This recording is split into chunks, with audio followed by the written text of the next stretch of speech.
Carthage, la cité mythique, porte en elle les échos de plusieurs civilisations. Fondée par les Phéniciens, elle est devenue un empire maritime rival de Rome, avant d'être détruite puis reconstruite par les Romains. Au VIe siècle après Jésus-Christ, Carthage renaît une nouvelle fois de ses cendres, devenant la capitale de l'Afrique byzantine, symbole de la rénovation impérie de Justinien. Mais ce renouveau est éphémère. La ville, malgré les efforts de l'Empire byzantin, va connaître un nouveau déclin, miné par les révoltes berbères, les difficultés économiques et la pression croissante des nouvelles puissances de la Méditerranée. L'histoire de Carthage sous la domination byzantine est celle d'une renaissance inachevée, d'un espoir brisé par les vents de l'histoire. La ville, symbole de la gloire romaine et de l'ambition de Justinien, va devenir le théâtre de nouveaux conflits et d'un déclin progressif qui préfigure sa chute finale face aux Arabes musulmans. En 534 après Jésus-Christ, après une campagne militaire éclair menée par le général Bélisaire, l'Afrique du Nord est arrachée des mains des Vandales et réintégrée à l'Empire romain, cette fois-ci sous l'autorité de Constantinople. Carthage, la ville mythique qui avait été détruite puis reconstruite par les Romains, redevient la capitale de la province. Contrairement aux craintes des Byzantins, Carthage n'a pas subi de destruction importante pendant la guerre contre les Vandales. Bélisaire, général expérimenté et discipliné, est entré dans la ville avec son armée en bon ordre, interdisant le pillage et protégeant les habitants. Les Vandales restants dans la ville sont également protégés par Bélisaire, qui souhaite éviter tout massacre ou représailles qui pourraient déstabiliser la situation. La population de Carthage, soulagée par le départ des Vandales, accueille les Byzantins avec enthousiasme. L'ambiance générale est à l'espoir et à la joie, et les habitants espèrent que le retour de l'autorité romaine apportera la paix et la prospérité à la région. Dès sa prise de contrôle de Carthage, Bélisaire prend des mesures pour sécuriser et réorganiser la ville. Craignant une contre-attaque des Vandales, il fait restaurer les murailles de Carthage, qui avaient été partiellement démolies par les Vandales eux-mêmes pour empêcher les soulèvements des populations locales. Il ordonne la construction de nouveaux fossés, de palissades et le renforcement des points faibles des fortifications. Ces travaux, réalisés avec rapidité et efficacité, suscitent l'admiration des Carthaginois et l'inquiétude de Gélimère, le dernier roi vandale, qui comprend que la ville est désormais bien protégée. Une partie de l'armée de Bélisaire reste à Carthage pour former une garnison, sous le commandement d'un maître des milices et de 7 ducs. Le choix de Carthage comme capitale de l'Afrique byzantine est une décision stratégique de Justinien. La ville, située sur la côte méditerranéenne, possède un port en excellent état, qui est essentiel pour le commerce et pour le déploiement de la flotte byzantine. Carthage est également un symbole de la grandeur romaine, et son choix comme capitale marque la volonté de Justinien de restaurer l'Afrique romaine et d'effacer la présence vandale. Carthage, redevenue capitale de l'Afrique romaine, joue un rôle politique, administratif, militaire et religieux crucial au sein de l'Empire byzantin. La ville abrite le siège de la préfecture du prétoire d'Afrique, dirigé par un préfet nommé par l'empereur et chargé de gouverner l'ensemble de la province. Un atelier monétaire frappe des pièces de monnaie pour l'Empire byzantin, et une garnison militaire importante assure la sécurité de la ville et de ses alentours. Carthage bénéficie de la reprise économique de l'Afrique byzantine après la fin de la domination vandale. Son port, en excellent état et protégé par des fortifications byzantines, accueille des navires venus de tout l'Empire et de la Méditerranée. Carthage exporte du blé vers Constantinople, contribuant à l'approvisionnement de la capitale de l'Empire. L'huile d'olive, produite en abondance dans les campagnes d'Afrique du Nord, est également un produit d'exportation important. En retour, Carthage importe des produits manufacturés, des produits de luxe et des matières premières en provenance d'Orient, comme le montrent les fouilles archéologiques qui ont révélé une présence importante d'amphores byzantines à Carthage. Après la reconquête byzantine, l'Église catholique est rétablie à Carthage, et l'arianisme, religion des Vandales, est supprimé. Justinien fait construire une basilique dédiée à Sainte Prime, une sainte particulièrement vénérée en Afrique du Nord. Il fait également aménager un sanctuaire à la Théotokos dans l'ancien palais des rois Vandales, qui a été transformé en résidence pour le gouverneur byzantin. La grande basilique chrétienne de Damous el Karita est également restaurée et embellie par les Byzantins. L'arrivée des Byzantins entraîne des transformations dans le paysage urbain de Carthage. Des églises, des monastères, des fortifications et des bâtiments publics sont construits ou restaurés, modifiant l'aspect de la ville et témoignant de la présence du nouvel empire.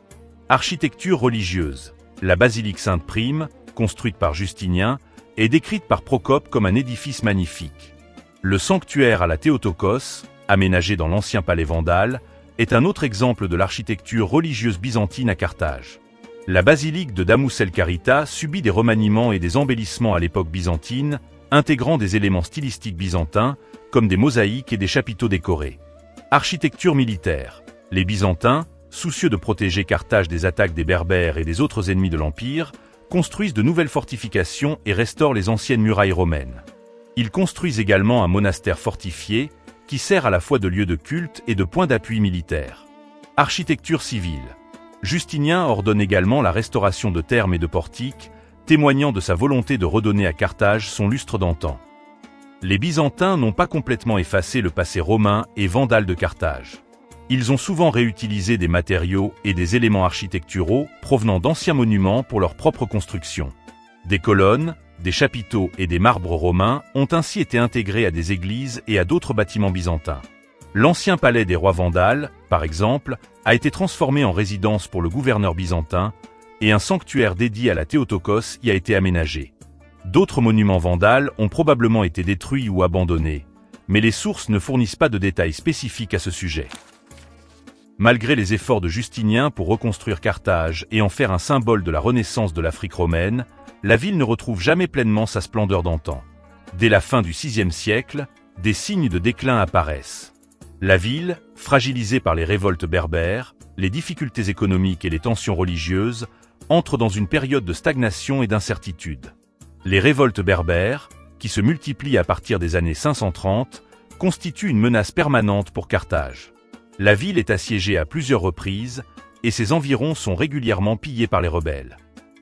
La peste de Justinien, qui ravage l'Empire byzantin à partir de 541, frappe également l'Afrique du Nord et contribue à décimer la population de Carthage et à affaiblir son économie. Les tensions religieuses, entre chrétiens orthodoxes et ariens, persistent malgré la chute du royaume vandale.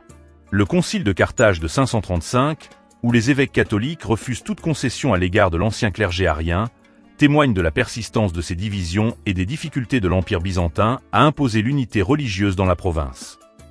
L'Empire byzantin, confronté à des guerres coûteuses en Orient contre les Perses, néglige l'Afrique du Nord et n'investit pas suffisamment dans le développement économique de la province. Le commerce maritime, bien qu'il reste important, diminue progressivement au 7e siècle, en raison de l'expansion arabe et des troubles politiques dans la région. Tous ces facteurs contribuent au déclin progressif de Carthage et à sa fragilité face à la nouvelle menace qui se profile à l'horizon, la conquête arabe. En 698 après Jésus-Christ, après plus d'un siècle et demi de domination byzantine, Carthage tombe aux mains des Arabes musulmans. Les sources, qui se concentrent surtout sur les événements militaires et politiques, ne nous donnent pas d'informations précises sur l'état de la ville juste avant sa chute. On sait seulement que Carthage était un centre important pour les Byzantins et que sa perte a été un coup dur pour l'Empire. La chute de Carthage symbolise la fin de la présence byzantine en Afrique du Nord et l'avènement d'une nouvelle ère, celle de la domination arabe et de l'islam. La ville, jadis capitale de l'Afrique romaine et symbole de la puissance byzantine, devient désormais une ville musulmane, et son histoire va suivre un cours différent. Carthage, ville millénaire au destin tumultueux, a connu une renaissance éphémère sous la domination byzantine. Justinien, en la choisissant comme capitale de l'Afrique du Nord, espérait restaurer sa gloire passée et en faire un pilier de son empire. Cependant, les révoltes berbères, les difficultés économiques, les tensions religieuses et l'isolement de la province ont eu raison de ses ambitions. Le déclin de Carthage, bien que progressif et difficile à dater avec précision, a affaibli l'Afrique byzantine et a préparé le terrain pour sa chute face aux Arabes musulmans. L'histoire de Carthage byzantine est une leçon d'histoire sur la fragilité des empires et la persistance des identités locales face aux tentatives d'assimilation et de contrôle. Après la chute de Carthage, l'Empire byzantin en Afrique du Nord entre dans une phase de déclin accéléré. Les révoltes berbères se multiplient et les Arabes musulmans, portés par leur nouvelle foi et par leur ambition conquérante, progressent rapidement à travers l'Afrique du Nord. L'Empire byzantin, affaibli par des guerres coûteuses en Orient et par des divisions internes, n'est plus en mesure de défendre ses possessions africaines. La chute de Carthage en 698 marque un tournant décisif dans l'histoire de l'Afrique du Nord, annonçant la fin de la domination byzantine et l'avènement d'une nouvelle ère, celle de l'islam. Voilà, c'est la fin de cette vidéo. Si vous voulez connaître la suite passionnante de l'histoire de la chute de l'Empire byzantin en Afrique du Nord, pensez à vous abonner et à activer la cloche pour ne rien manquer des prochaines sorties. Et si vous avez envie de plonger encore plus dans l'histoire fascinante de cette région, jetez un œil aux vidéos précédentes pour explorer toutes les interactions entre les peuples locaux et étrangers à travers les âges. Merci d'avoir regardé, et on se retrouve très vite pour la suite des aventures.